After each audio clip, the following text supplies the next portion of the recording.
Hi, everyone, and welcome back. Today, we're going to talk about plot to the format and whether you are a pro seasoned at formatting or you are learning formatting or even struggling with it or don't know it at all. This is a video you must watch because today I am going to tell you a precise monetary figure of how much a screenwriter lost on a deal because of lousy formatting. And I think the number is going to shock you.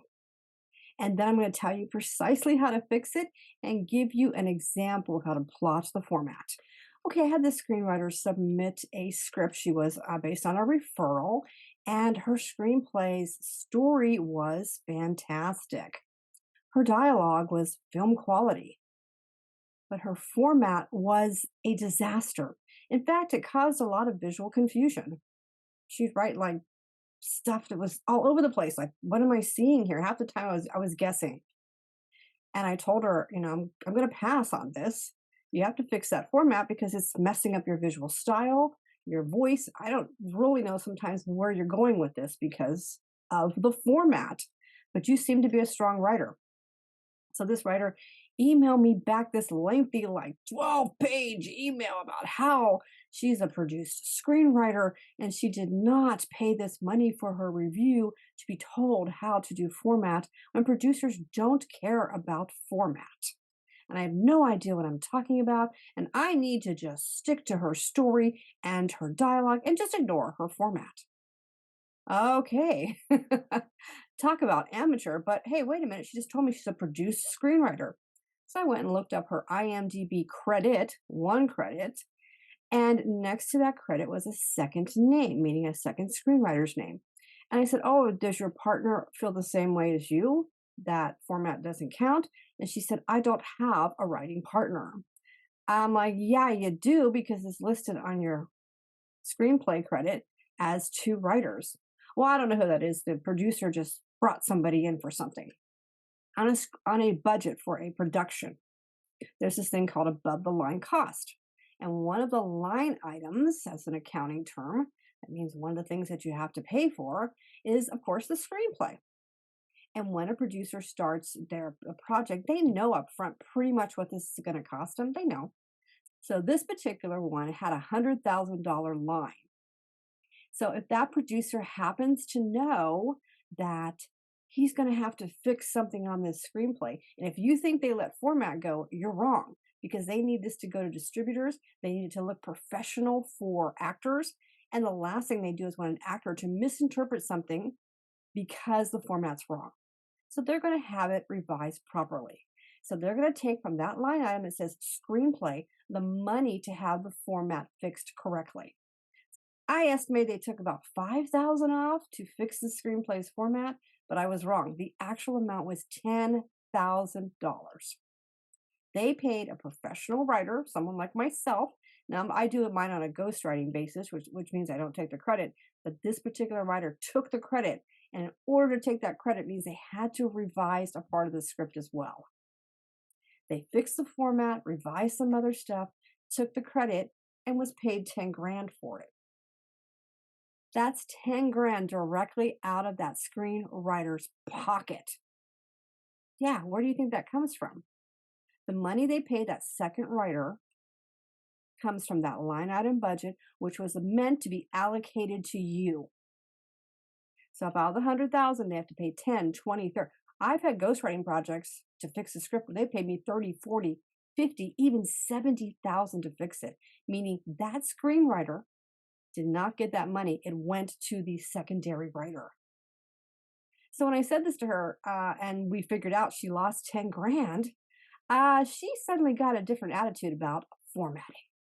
Okay, so that's an eye opener, huh? But let's take a secondary look at why format is absolutely crucial. When we write something, we're doing it because we want to see it up on the screen the way we envision it, right? But we know the only way to really do that completely would be to be the director, because it is the director's vision that ends up on the big screen. Most of us are never going to be Hollywood directors. So the second best thing you can do is write in a visual, powerful style that creates a moving picture in the mind of the reader and is done in a way that translates right to the screen. And one of the most powerful ways to do that is with format. The first thing you do is just learn basic formatting. You can take a look at my book. And then as you get into this and really, really, really watch films, watch the transitions, watch for the formatting things that you see. And I want you to pay special attention to them and learn how to really master this. It's so important. Learning how to break the lines to call for a shot. Now, when you think about this, you are technically directing the film without adding camera angles, because we know that's not allowed in a speculative screenplay. But you are nonetheless directing the film because you're creating a visual style on the paper that often, if it's strong enough, will translate straight to the screen. And that means your vision goes on the screen, even if someone else is directing the film. Okay, now with that said, let's talk about plot format. I have stressed over and over again that you need to outline your stories, no matter what they are.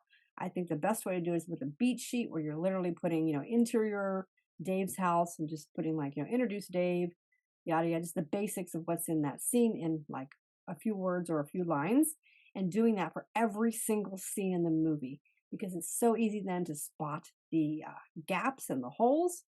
And when you have your whole story plotted out, start with your story, of course. You make sure it adheres to the genre, that's secondary.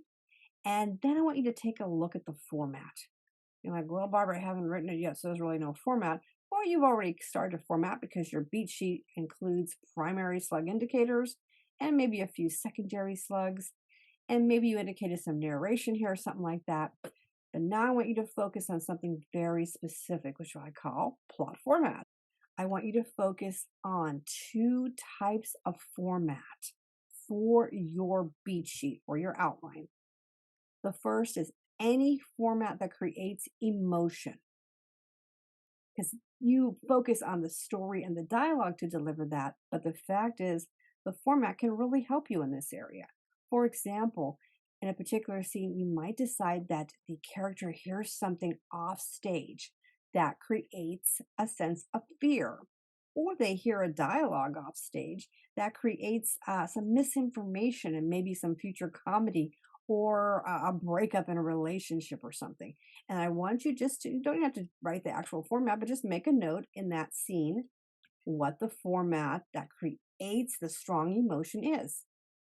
Next, I want you to focus on format that creates a visual style. Now, that sounds like the entire screenplay, but I'm being very, very specific now and lock it in with the emotion. Let me give you an example called the payoff transition. I'm going to use a faith-based story as an example. In the beginning, perhaps we meet someone who's, let's say, an atheist, because we're going to transition him into someone who believes in God. And he's telling somebody that all that crap about how you hear a trumpet and the archangel appears is just nonsense. And so we hear something in the beginning like that. And nothing else. Just continue on with the story. And then at the end, here comes the transition. Let's say you show a group of people, maybe in a church setting or outside, and they start to hear this noise. Like, what was that? Okay. And is that a trumpet? Then you transition sound to sound, transition to your main character as he turns around because he's hearing it too. Here's the trumpet, and then the visual powerhouse of your entire movie, which was set up earlier, the payoff transition comes where he sees the archangel. Got it? That is very deliberate. And by adding it and creating a transition for it that pays off, because you all do setups and payoffs. But how many times do you make your payoff a transition? Start looking for it in movies. And the movies that really struck you emotionally for some reason, I want you to go back now and take a look at that movie. Why did it really grab you? Look at the actual way they did it. And I bet you're going to start being able to identify these format things that you never really considered before. Now, the more powerful this is, the stronger it is, the more they'll be paying that writer who they have to bring in to fix your lousy, okay, I'm not going to say the F word, your lousy, messed up format to fix it because they want powerhouse transitions and powerful things for the director to work with. So like you saw from the example I gave in the beginning, they paid that other writer $10,000. And that's going to be coming right out of your pocket, but not anymore because now you know better. All right, so that was an example of how to do a payoff transition and how to plot the format. So enough said, get to it. See you next time.